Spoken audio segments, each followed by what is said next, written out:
மறக்காம சர்ப்ரைஸ் பண்ணுங்க. எல்லாருக்கும் ஹாப்பி நியூ இயர் 2025 ஜனவரி 1.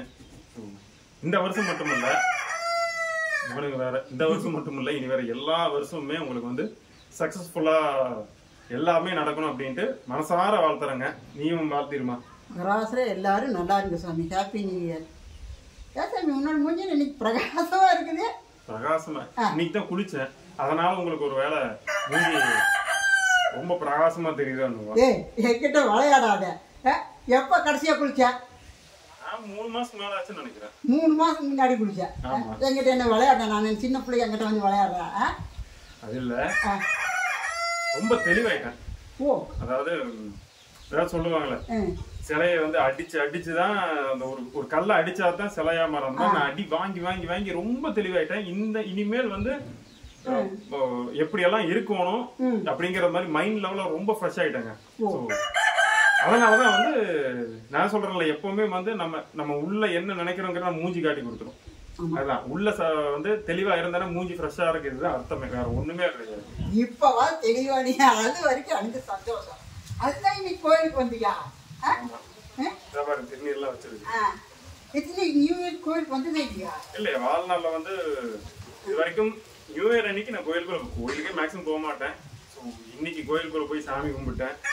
லாஸ்ட் டைம் உங்க வீடியோ பார்த்தவங்க தெரியும், சாமி கும்பிட மாட்டேன்னு சொல்லியிருந்தேன். ஏன் அதை மறந்து போச்சா? அது இல்ல, அது எனக்கு ஞாபகம் இருக்குது. இன்னைக்காவது வந்து சாமி எனக்கு ரொம்ப தெளிவாயிட்டேன்.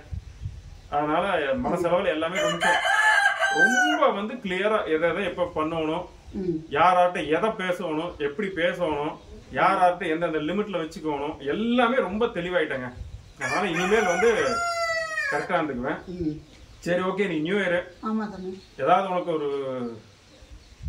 ஏதாவது ஒண்ணு கொடுக்கணும்னு எனக்கு ஆசை, கிஃப்ட் மாதிரி. உனக்கு என்ன வேணுமோ கேளுமா? எனக்கா? ஆமா, எனக்கு ஒரு வீடு வேணும் சாமி. ஆமா, எனக்கு ஒரு சொந்த வீடு வேணும். என்னமா பேச்சுக்கு சரி நியூ இயருக்கு ஏதாவது கொடுக்கறதுனா நீ ஏதாவது சாப்பிட்றதுக்கு ஏதாவது பொருள் கேப்ப இல்லையா? இது புடவை வாங்கி கொடுறான்னு கேப்ப, ஏதோ இருக்கிறதுலயே கம்மி காசுல போட்டு வாங்கி தரலாங்க. போசுக்குன்னு வீடுங்கிறீங்க. வீடெல்லாம் என்னமா நினைச்சிட்டு இருக்கிற? அதெல்லாம் பெரிய விஷயமா?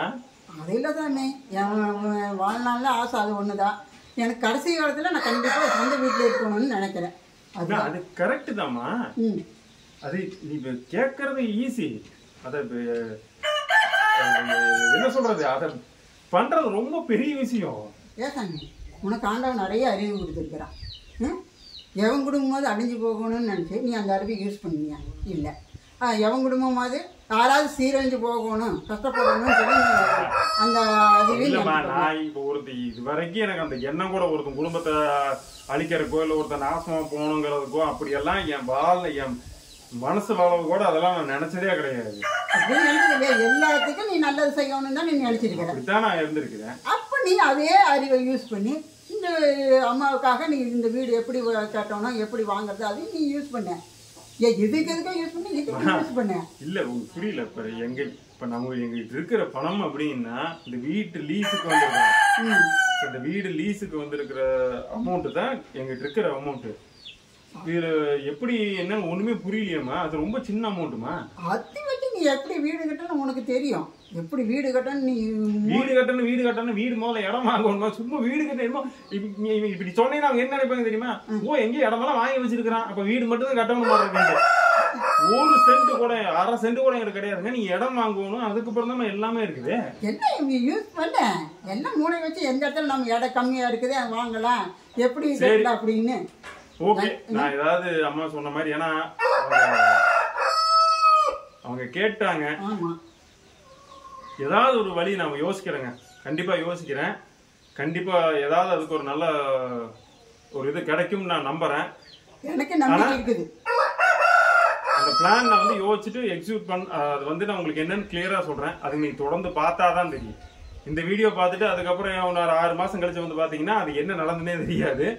கண்டிப்பா நான் யோசிக்கிறேன், ஏதாவது பண்ண முடியுமா, வீடு கட்டுறதுக்கு ஏதாவது பண்ண முடியுமா அப்படின்னு யோசிச்சு அதை நான் எக்ஸிக்யூட் பண்றதுக்கு ட்ரை பண்றேன். நீங்க தொடர்ந்து பாத்தீங்கன்னா அது என்ன பிளான் அப்படிங்கிறது தெரியும். தொடர்ந்து பாருங்க, அது நிறைய விஷயம்லாம் அதுல இருக்கு. சும்மா இல்லாத ஒரு வீடு கட்டுற நிறைய விஷயம் எல்லாம் மண்டையில போட்டு குழப்பணும். உங்களுக்கு நிறைய உங்ககிட்ட சஜஷன் கேட்கணும், நிறைய விஷயம் இருக்கு. தொடர்ந்து பாருங்க. சரி, நியூ இயர் போய் சந்தோஷமா கொண்டாடுங்க. நான் இப்பதான் சாப்பிடுவோம். வாங்க போய் சாப்பிடலாமா? சாப்பிடலாமா?